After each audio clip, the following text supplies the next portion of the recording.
After extensive surveys conducted in Nigeria between 2020 to 2023, Hungry and Angry Analytical have revealed that 56.7% of broken homes in Nigeria are as a result of false prophecies by so-called men of God. Pastor Ebuka Obi, a popular IGBO pastor who claims to communicate directly with God. Fake pastors. False prophecy. False prophecy. Look at that lady. Look at that lovely woman.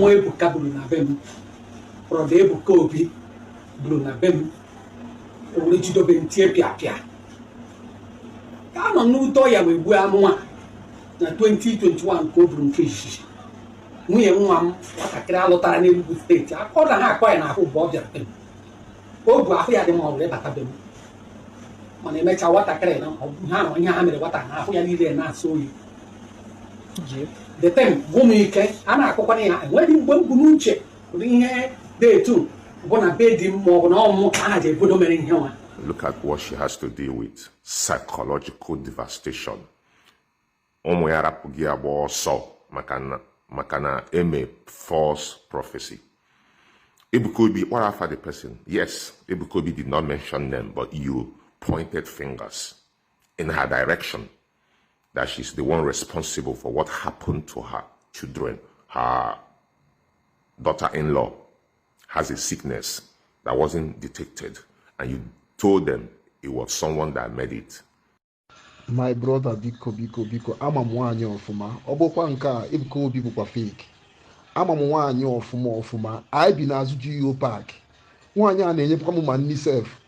Nwa ya nwoke ahụ akpọ wee je chọọchị nsọpụrụ Chukwu. Ama m ọfụma, all my friend. Even nwa ya nwoke ọda anụ ihe mgbe afọ, ọ na-emecha m aka ntụtụ sef. Ọkwa mmụ ya bụkwa ihe na-azụ ụmụ ya niile, na-adọ ma nke nwaanyị aka na ntị ma chi na-aza ma sọpụrụ ma amachara ụmụ ya niile. Chai, oh my God. Ebukobi, Nigeria do not have good medical facilities. Our diagnostics are the worst in Nigeria because if you have kidney problem, you can be diagnosed of having eye problem. If you have eye problem, you could be diagnosed of having mouth problem. That is how Nigerian medical institution is. But the bad thing there is the prophecies. Pastors have become doctors in Nigeria. Ebukobi, you're not supposed to tell the family that their problem is made by human being. Their problem is not made by human being. Their problem is made by our own government who have refused to provide basic necessities for the people. Now you have divided that family. You have now made mother to be the worst enemy to her own children that she raised. Look at her cries. Ebukobi,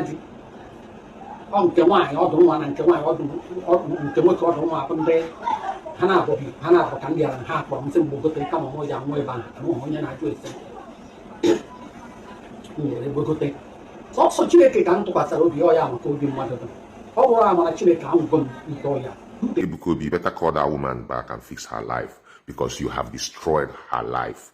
People are saying, oh, you did not mention them, you didn't call them. You don't have to call them. All you've done is put doubt in the mind of that woman's children, and they have deserted her. Even phone calls, voice messages, they are not responding. A woman that carried her children for 9 months. This is what you've done. This is the gift you've given to her, Ebukobi. Ebukobi, everywhere they call your name, they call your name, they call your name. I wish your followers will start to use their brains to start to think.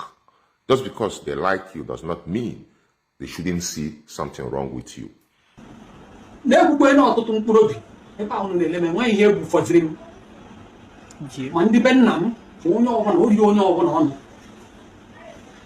Relation niile fugoro ihe a oriri ha ọnụ ma ndị na-akpọ ụmụ ha na-ajụ ha sị gị na-enwekwana ihe nke a so biko nụ onwekwe ihe egbufọrọ m egbuchago m ole eji egbu m jọsọ ndụ bụ na Chineke aka Chineke dị n'ahụ m ọ bụ na Chineke ma ama ndị ndụ debe isiokwu ha were pụta ihe. Look at that woman. I feel so bad for her. I cried listening to her because I understand what she's been through due to false prophecies. Your grandmother done this to you, your father did this to you, your mother-in-law did this to you. This is what we get in Nigeria just because we don't have medical facilities that would detect problems, medical problems.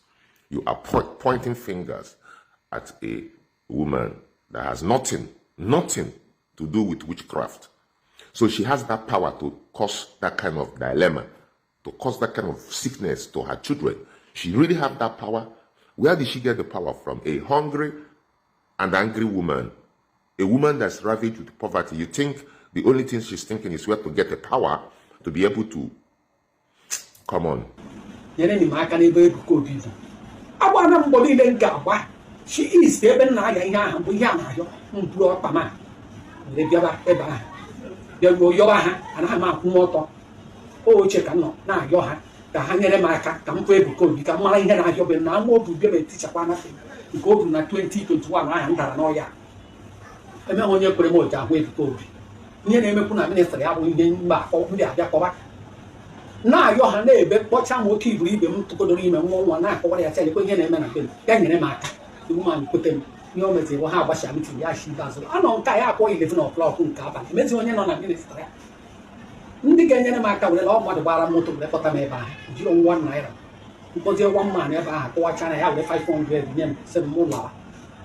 Oh, wait, here one day what can meet the city again, maybe over one day, Jimmy, for and over a Makamoji, more than often does. Diana, he grandma, no one on your Burma, Mamucha.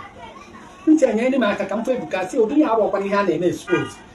Or to put the more for I often them mother. Age in Napoli, neighbor will be a ban. A couple of months.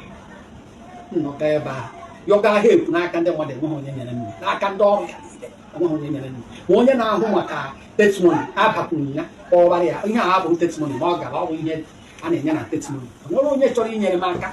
Ebukobi. One day it will be exposed. Ebukobi. I'm about Dr. Chido. I work with Hungry and Angry, and they are gonna go. They are gonna go.